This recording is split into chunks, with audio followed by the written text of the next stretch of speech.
Welcome back, friends. We will start with writing and emails and memorandums, which is emails, that is electronic mails, and memorandums. All of us are no strangers to emails, but many of us would be wondering what are memos or memorandum, because this is not something that we do in our daily life. Emails, however, have become a part of our day to day communication, day to day written communication.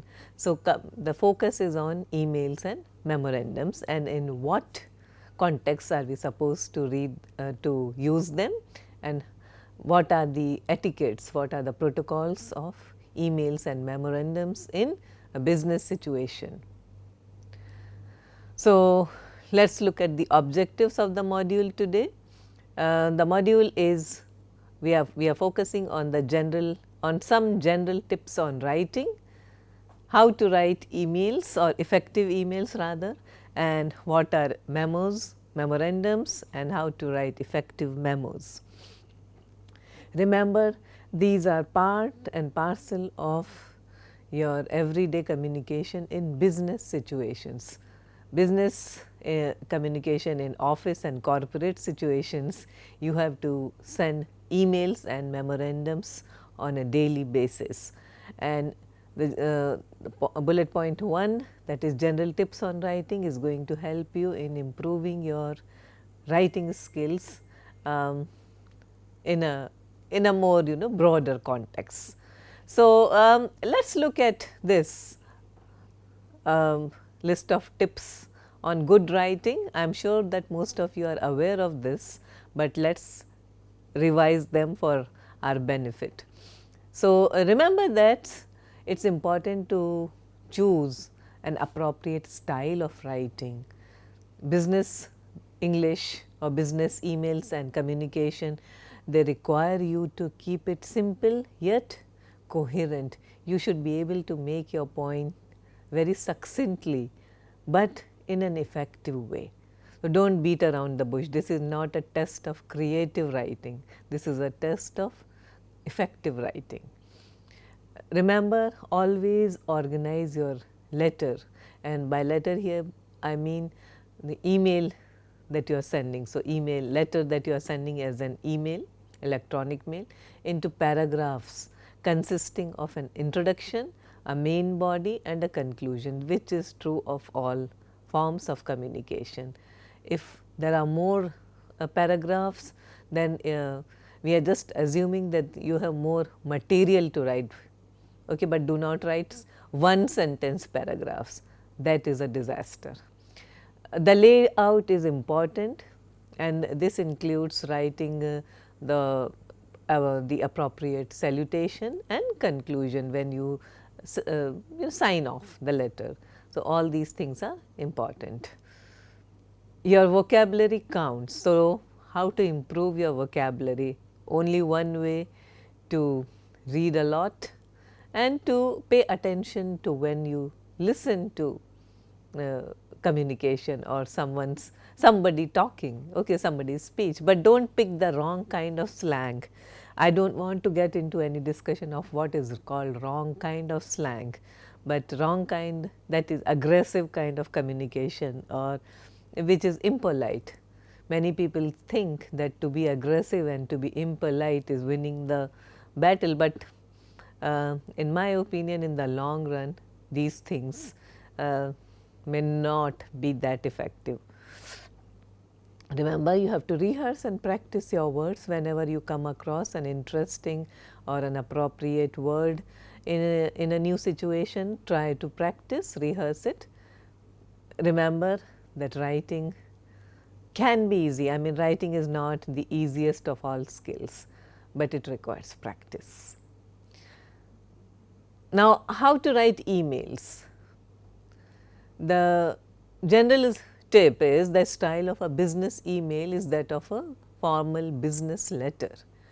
When you are writing an email, always keep in mind that the person on the receive or at the receiving end might not have the time to go through a lengthy email or long email. Avoid writing lengthy emails or long emails. in a business situation. This is not a personal email where you start describing your emotions and feelings. Some in business situations, in corporate settings, it's best to keep our feelings and personal emotions in check. So, what are some of the ways to make sure that your email would be taken seriously and not end up in the trash folder? Remember to write a subject. So, this is the first and foremost point. The subject should be mentioned clearly. Keep the subject header short and concise, usually 4 to 5 words. A good way is to convey the core idea of the message efficiently. For example, you may say flight details AI 796 on 22nd December 2017. Okay, so it says it says everything, the date, the flight details. Arriving Tuesday, your XYZ order number so and so. Urgent meeting on Tuesday about XYZ policy or business situation. So, some subject headings that you should avoid, just a very general kind of order arriving. Which order you do not know, or meeting, which meeting and with whom you do not know. Remember, it is not a personal meeting. If you are if you conduct if you are conducting a meeting, or you have an appointment with a close friend, and if he or she sends you a mail saying meeting, you know what it is all about. But if you are if you attend at least 10 to 15 meetings a day, then it should have more details, a few more details. Specifics should be given very clearly. So, meeting on Tuesday or meeting on 26 December 2017 about XYZ proposal.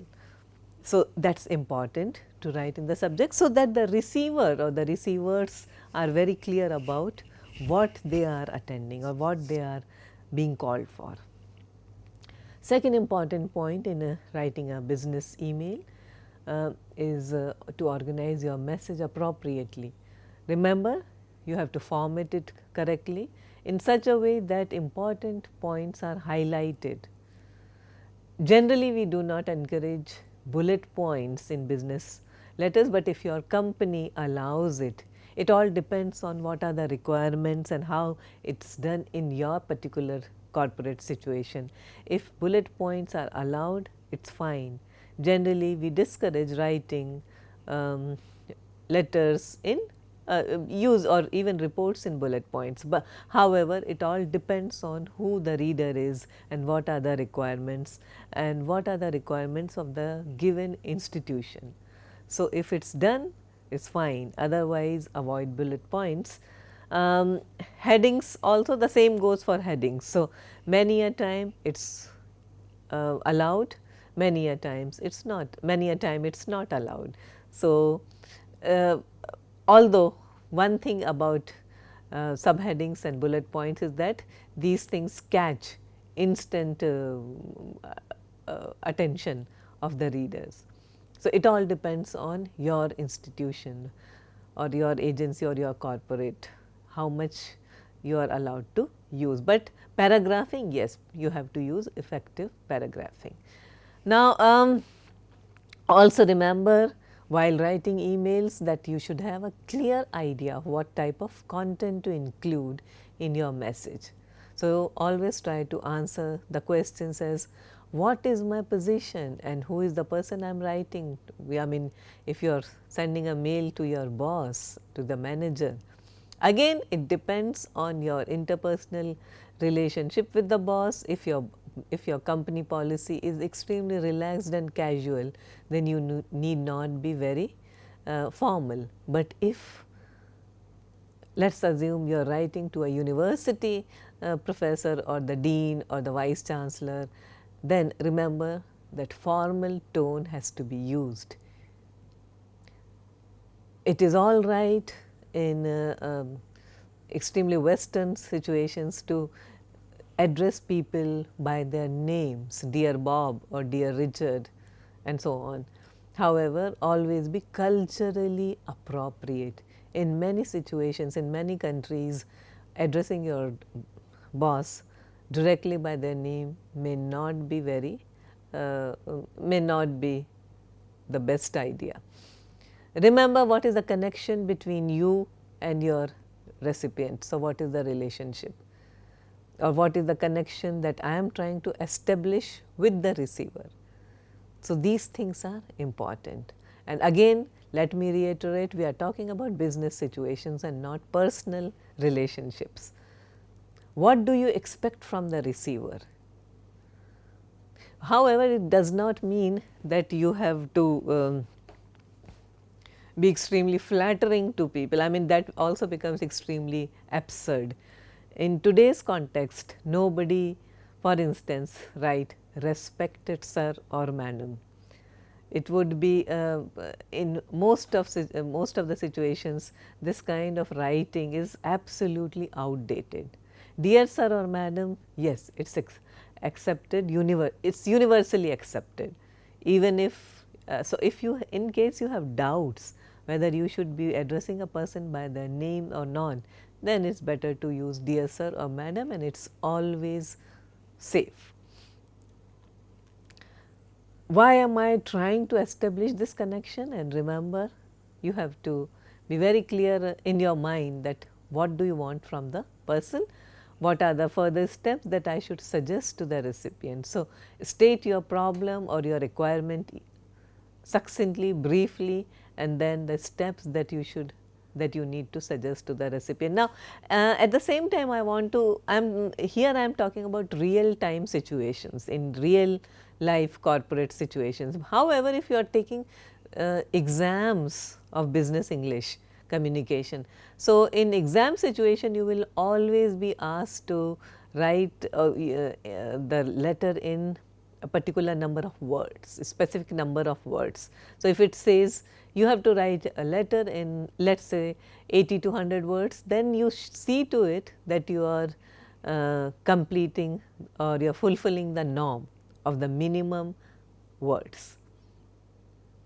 So, if it is, let me repeat it for you. If you are writing a letter in exam situations, if you are writing a report in exam situations and you are given a word limit, stick to the limit. Here I am talking about real time situations. So, even if you do not stick, I mean, you do not have to really bother about whether you are writing at least 80 to 100 words here. If you think that you have said it all within 50-60 words, that is also fine, as long as the communication is effective. So, that is the key, or that is the bottom line to remember, that communication should be complete and clear. And what kinds of specific information should the recipient be provided with? For example, a meeting is scheduled at such and such place. So, you should be able to say venue, date, time, and what are the props required, equipment required, facilities required. So, all these things should be mentioned very clearly. Again, if you are cross referencing other details in your message, like the link to another page or web page, then make sure that you include the content clearly in your message. Always start your email with an appropriate greeting, like dear Mr. George, dear Mrs. Iyer, and always end it with your a proper signature, and if required, provide your contact details as well. Remember that you have to proofread your email after you are done writing it. So, once you are done with it, because see, most of us take emails quite casually and we use abbreviations as and when we like. However, in business communication, which is a formal setting, remember that you have to be more careful with the kind of language you use, with the kinds of abbreviations you use, and of course, proofread it. Give it the same respect as you would give to a formal letter. here is a sample business meeting email. So, from that is your that is your mailing address to XYZ, including the mailing address of your recipient. Subject: urgent meeting at 3 p.m. today, business lounge. So, venue, date and time. And dear all, this is to inform you that an urgent meeting is scheduled or is to be held today at 3 p.m. at our company lounge. The agenda for the meeting is to discuss the staggering losses that the company suffered last month. As the CEO of the company, I have always stressed upon the need to constantly improve ourselves so that we are always the best in the market. Due to a lot of reasons, we suffered losses amounting to nearly rupees 4.5 crores in the past month, nearly a 52.36% decrease from our revenue estimates of last year. It is time then to rethink our marketing strategies and come up with something completely new that is on par with the new digital strategies that our competitors have adopted. The meeting is compulsory for everyone in the company. Please do acknowledge this message. Last sentence gives you or stresses on the urgency of the situation. Yours sincerely, Raghav Chandra, and he gives his position, designation and his contact number. Here and there you may disagree with the choice of words or something. However, this is a general format, this is a general style of a business, of a good effective business email. Now, let us do this exercise. It's like a role play. You are Mohan Sharma, the managing director of Alcramatics, a leading producer of commercial vehicles in India. Recently, your company has been thinking of fixing a deal with Bayon's, an average company that produces tires. The reason for the same is the sharp decrease in consumer support to the company due to the poor quality of tires. So, now what are you supposed to do? Send out an email to the CEO of the company, setting up a meeting at an appropriate place with appropriate date and time. Your email should also be able to convince the person, the receiver, partially that the deal is a good one and relevant details regarding the deal as well. So, give the relevant details regarding the deal. And here is your answer. I have given you the sample answer also to the CEO and given his email ID from this person. Subject: possibility of a meeting on, date is given, time is given. Dear sir, this mail is in reference to the phone conversation we had 2 days back regarding the termination of our contract with ABC Tires. Is a meeting on Thursday 2 p.m. convenient for you for a discussion of the contractual terms of the new deal that we intend to fix with Bayon's? Due to lack of space, I have not included the signing off.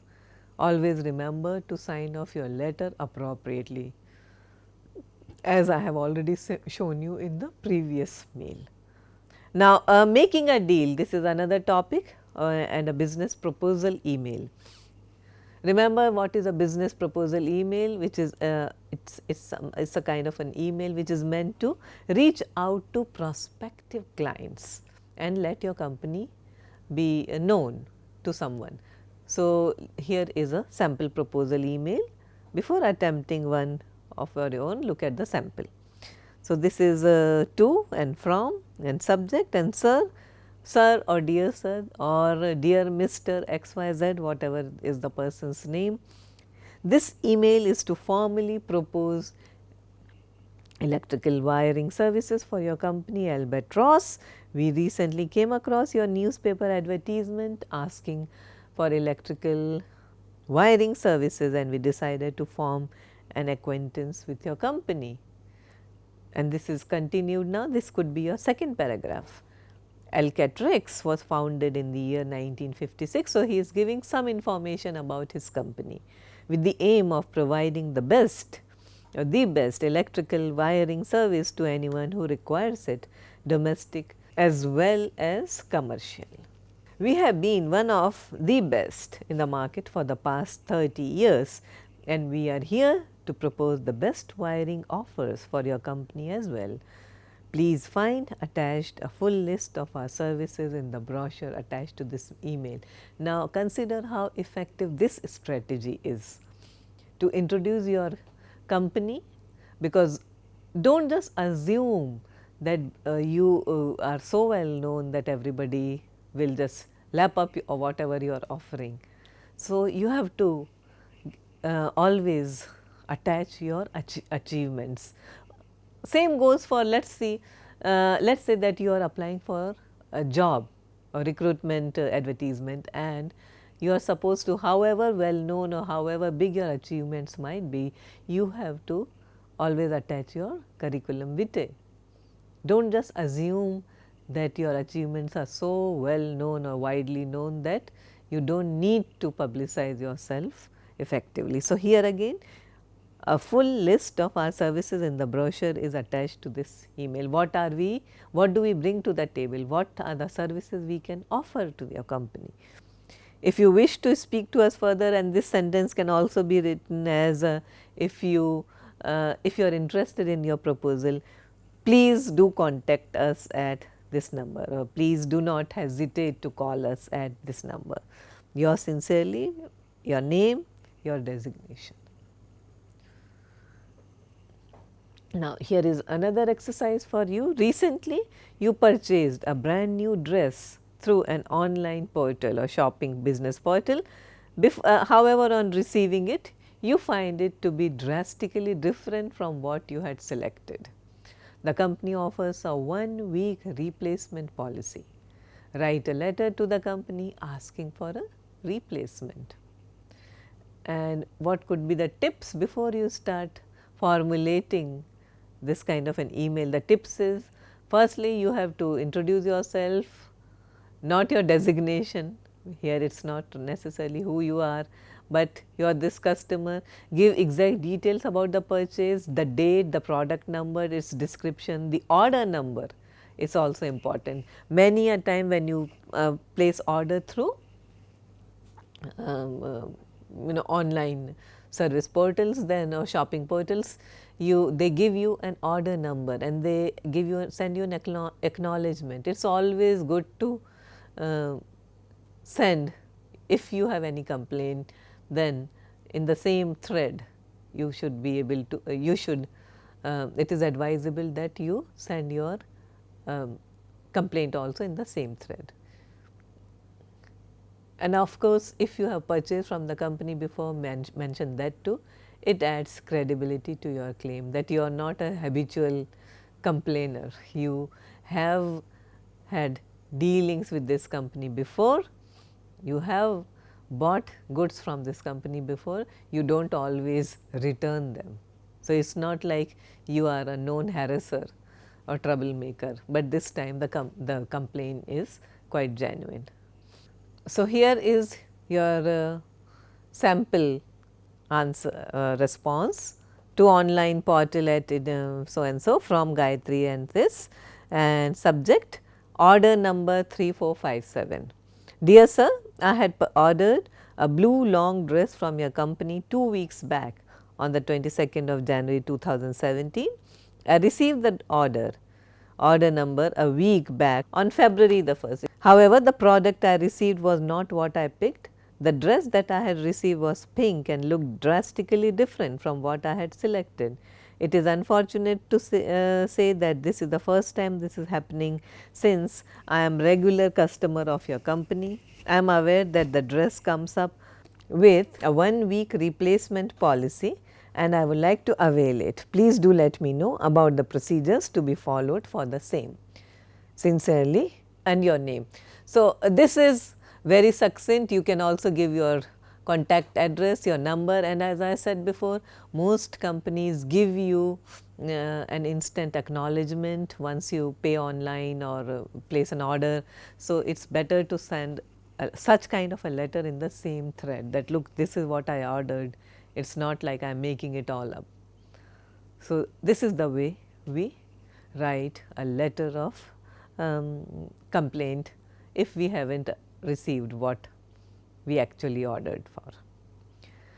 Now, from here we move on to writing memos. What are memos? Now, memo is a short form for memorandum. It is a short precise message or messages that are often used for internal communication with the company. Now, what is internal communication and how do they differ from an email? Okay, you see, memos are extremely restricted. The best way that I can differentiate between a letter can also be extremely confidential. Now, memos are confidential, but in the sense that they are not just they can be, of course, sometimes be meant only for one person, strictly for one person, but the idea is that they are shorter in length. Memos are also strictly for internal circulation within the company, not outside the company. Memos can also be sometimes sent to an individual and not just to the entire staff. A memo contains the most important facts and hence ideally should have a single strand of thought. Okay. You do not really beat around the bush in a memo. You do not really need to give too many details in a memo. The reader should get the message very effectively in a good memo. Business memos are of two types: informational memos and instructional memos. Now, this is for the theory's sake. However, when you send a memo to your colleagues, then you do not think of informational or instructional memos, you just send a memo. But you should know that as a students of business English, you should know that informational and instructional memos. Informational memos are those which are meant for communication within the company and usually contain information for one or more individuals. Instructional memos are those meant for internal communication, but contain instructions which demand immediate action. How to write an effective memo? So, these are the questions that you should ask. Who is your reader? Now, when you write a memo, always keep your reader, the receiver, in mind and the type of relationship that you share with the receiver. If it is an equal, then you have to be extremely polite. If you generally you do not send memos to your superior, to those higher in hierarchy. An instructional memo is not meant for a very large audience, since it contains specific information that has to be acted upon immediately, whereas an informational memo is more encompassing in terms of readership. You should also know why you are writing this memo. What are your objectives? How much should you write? What is the scope of your memo? You should remember that a memo is a short, precise message. Do not include too much information. Stick to the facts. Include the whats, the whys and whens. Okay, so those are the important things. So, stick to the fact. An urgent meeting is scheduled on so and so for improving the quality analysis process of our company, or something like that, to improve the time management skills of our a workshop is scheduled to improve the time management skills of all personnel of this company. This is a memo, information. Remember to organize your memo such that the most important information is included in the first line, first paragraph itself. Usually a memo should not run into paragraphs. Include lists and bullet points if necessary, so that the message is effectively deciphered or read. Always pay attention to the opening and to the closing. Make sure that everything is well structured. As always in all business communication, it should be polite. You should always make multiple drafts and pick the one that is most precise. Read and reread your memo. Here is an example. Letterhead, most companies come with their own letterheads. Look at 2, from, date, subject, new computers in the HR section, and here is an introduction. The new computers installed in room 5A HR section have stopped functioning due to an electrical malfunctioning. The computers are a week old and were bought from ABC Computer Appliances. Attached here are the contact details of Mr. Kumar, the director of ABC Computer Appliances, our point of contact with the company. Name, phone, email of the point of contact. So, this is the body. Contact him immediately and let him know about our situation here. Give me an update about this within an hour, and this is your conclusion. Please go through it again. Look at the letterhead, the header, the introduction, the body, the conclusion. A very effective memo. Here is your exercise situation. For the past 1 month, one particular employee has not been punctual in reporting for work. This is a very common situation in most corporates or institutes or offices. As the supervisor or manager, you are worried and you are asked by the general manager to warn the employee of the company's strict punctuality policies. Write a memo to this employee. Your memo must contain the following details: the importance of being punctual in a corporate company, relevant statistics explaining the trend of unpunctual employees, a strict warning to not repeat this activity in the future, along with some tips on how to avoid such an issue. Company working hours, state them very clearly: 10 a.m. to 6 p.m., name of the company, reasons for being late, poor planning, reliance on public transport system, heavy traffic jams, overslept, physical or mental illness. Okay. So, let us take a look. Now, there is another exercise here. Situation is, there has been a recent break out of dengue fever across the city.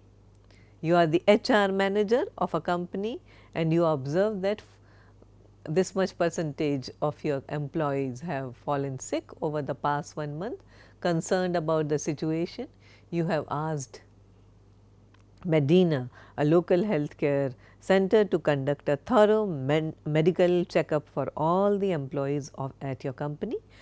Draft a memorandum to all your employees informing them. So, your memo must contain the following details. So, venue, date and time of the checkup, expenses of the medical workshop, free, the expense of the checkup will be borne by the company, quality of services provided, what does the health package consist of, point of contact. Here write a memo responding to this one. So, memorandum to all staff from date, subject, urgent meeting in 30 minutes. This is to inform you that that we will have an urgent meeting at the business lounge with the CEO of the company to discuss the recent decline in that company's profits.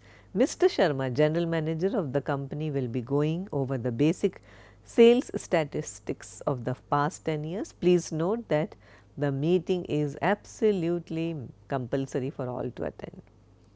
Situation: you are a company employee and you are in no position to attend the meeting since you are seriously ill. Respond. So, think of an appropriate response. And here is another exercise for you. Write a short memo to your boss outlining the merits of using a tracking signal over a control chart that monitor forecasts. Your memo should have the following details: a short comparison of the effectiveness of tracking signal and control chart. Remember, the tip is here to keep the language very simple and readable, like most memos. This is especially challenging since you have a technical subject, but merits of using a tracking signal over a control chart that monitor forecast. Now, this is something that you should be able to send a mail. I mean, only the person who has some kind of a technical expertise would be able to decode such kind of a message. So, remember that keep it simple, at the same time it should have enough technical material. Now, here is a memorandum, punctuality at work. We were just looking at the question. You have been observed to be consistently late for work for the past 1 month, and I, as your supervisor, would like to remind you for the second time this year that the company observes a strict rule that requires all employees to be punctual and turn up for work at 10 a.m. It is rather alarming that you have been signing in for work well past 11:30 am daily and leaving by 5 p.m. every evening. The company consists of 439 employees, 83% of whom adhere to the strict policies of the company. Out of the 17 latecomers, your trend has been the most worrisome. Punctuality is a wonderful quality to uphold, especially when working in a corporate company. We understand that some of the reasons cited for being unpunctual include heavy traffic and inefficient public transport systems. We urge you to leave your home early so that you can be here right on time. It is polite, but quite strict and firm. Let us look at the answer to exercise 1.5. Due to the recent breakout of H1N1 fever across the city, the company has decided to provide a free health workshop to all employees. Now, again look at the way memos are constructed or structured. You do not have to say, hope this letter finds you well, how are you, I am fine here.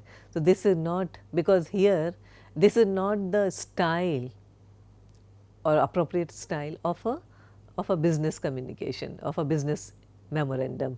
So, just come to the point. Due to the recent breakout of H1N1 fever across the city, the company has decided to provide a free health workshop to all employees.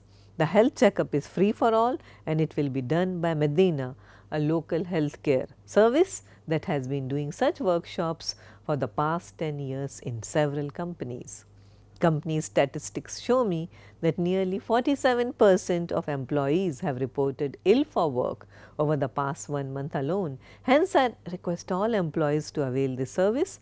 The package consists of the following: a general body checkup along with diagnosis, blood tests and blood pressure examination, H1N1 vaccination, and these are the things that will be covered, right. So, this is the body.